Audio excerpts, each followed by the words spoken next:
స్త్రీ శక్తి పథకంపై మహిళల నుంచి హర్షాతిరేకాలు వ్యక్తమవుతున్నాయి. ఉచిత బస్సు వల్ల నెలవారీ ఖర్చుల్లో కొంత డబ్బు మిగులుతుందని రోజువారీ ప్రయాణం చేసే మహిళలు సంబరపడుతున్నారు.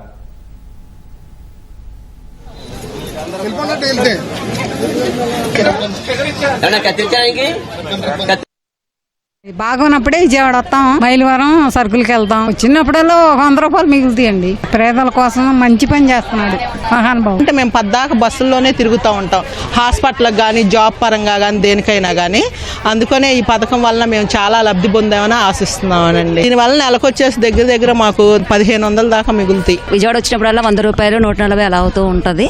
ఉద్యోగం చేసే వాళ్ళకి ప్లస్ డైలీ సర్వీస్ చేసే వాళ్ళకి కాలేజీ స్టూడెంట్స్ ఉన్నారు, వాళ్ళకి కూడా చాలా బెనిఫిట్స్ ఉంటాయి సార్. ఫ్రీ టికెట్ కాబట్టి 100 రూపాయలు మిగిలి సేవ్ అయినట్టు. ఫ్రీ బస్ పెట్టడం వల్ల మా వ్యక్తిగత అవసరాలకు మేము ఒకళ్ళని అడిగి తీసుకోకుండా మా అంతటా మేము ఫ్రీగా రాగలుగుతాము, వెళ్ళగలుగుతాము. ఆ ఉన్న డబ్బులు మేము సేవింగ్స్ చేసుకొని మా పిల్లలకి ఏమన్నా స్నాక్స్ లాంటివి, చిన్న స్టేషనరీ లాంటివి అలాంటివి కొనుక్కోవడానికి కూడా ఈ సేవింగ్స్ని ఉపయోగించుకోగలుగుతాం. తెచ్చుకుంటే తినటం, లేకపోతే లేదు. అప్పుడు ఒక రోజు ఏదైనా ప్రయాణం చేయాలన్నా కానీ రూపాయి ఉండేది కాదు. ఇప్పుడు ఈ అన్న చేయటం వల్ల మాకు చాలా ఆనందంగా ఉంది. అనుకున్న పనులన్నీ కూడా చంద్రన్న చాలా మంచి పనులు చేస్తుండ్రు. రూపాయి అనుకోకుండా ఎటను పోవాలన్నా, పిల్లలను చూసి రావాలన్నా, ఏదైనా అవసరాలు అత్యవసరాలు వెళ్ళాలన్నా మాకు చంద్రన్న మంచి పని చేసిండు. 6 పథకాలు అనుకొని చెల్లించిండు. ఏదన్నా హాస్పిటల్ పోవాలన్నా ఫ్రీ బస్ ఇచ్చిండు. మంచి పని చేసిండు. నాలాంటి పేదోళ్ళు మరి తెచ్చుకుంటూ తిన్నట్లేదు. మాకు ఒక రోజు ఇప్పుడు వాన వచ్చింది, పని లేదు, మరి ఏం చేయాలి మేము? మొన్న అయితే మా అబ్బాయికి తిప్పులు వచ్చి పడిపోయి అంట, పోవటానికి డబ్బులే పోలేకపోయి. ఇది మంచి మనీ, ఇది మంచి ఉపయోగించాడు. మా పాప నర్సుకి వెళ్ళింది, విజయవాడ రావాలి డ్యూటీ, డబ్బులు లేక ఒకసారి ఇంటి దగ్గర ఉంటుంది. మరి అలాంటప్పుడు ఇప్పుడు ఫ్రీ బస్సు కదా, ఉపయోగకరమేనండి. ఎందుకంటే అది ఎంత ఎక్స్పెండిచర్ అయినా 10 అయినా 20 అయినా అది సేవ్ అవుతుంది. కాబట్టి ఎవరికైనా middle class and below middle class అందరికీ ఇది చాలా ఉపయోగం. So thank you CM sir. ఈ ఉచిత బస్సు వల్ల నేను 6000 రూపాయలు లబ్ధి పొందుతాను సార్. ఇంత అవకాశం ఇచ్చినందుకు మన చంద్రబాబు నాయుడు గారికి అందరికీ ధన్యవాదాలు తెలుపుతున్నాను. మా ఊరు పులిగడ్డ. నేను ఇక్కడ సెంటర్ స్కూల్లో టీచర్గా చేస్తున్నాను. రాను పోను ఛార్జీలకు ఒక్కొక్కసారి చిల్లర లేకపోవడం వల్ల ఇబ్బందులు కలుగుతుంటాయి. ఇలా ఫ్రీ బస్ పెట్టడం వల్ల థ్యాంక్స్ అండి.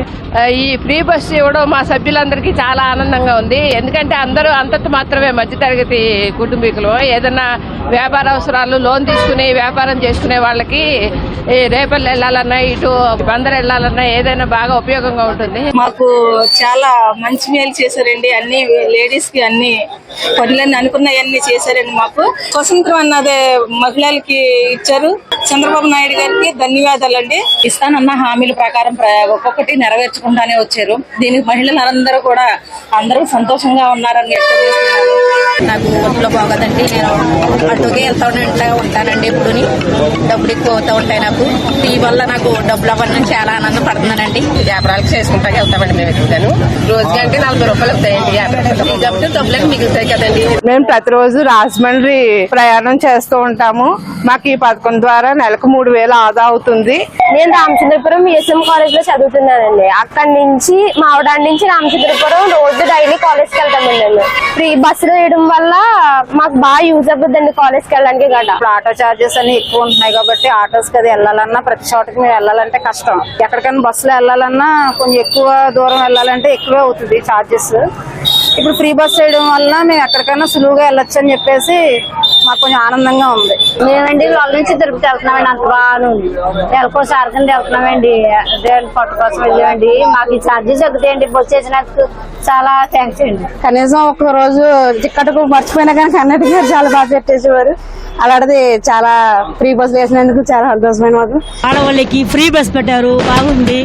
ఇంకా హ్యాపీ, ఎక్కడైనా పోవచ్చు, ఎక్కడ పోయినా దిగిడ హ్యాపీ, పిచ్చగా హ్యాపీగా ఉన్నాం. చాలా థ్యాంక్స్. ఒక ఆటోలో వెళ్ళాలంటే కనీసం 20, 30, 40 లేకపోతే వెళ్ళలేం. ఇదే కాదండి, ప్రతిదీ మహిళల కోసం చాలా చేస్తున్నారు.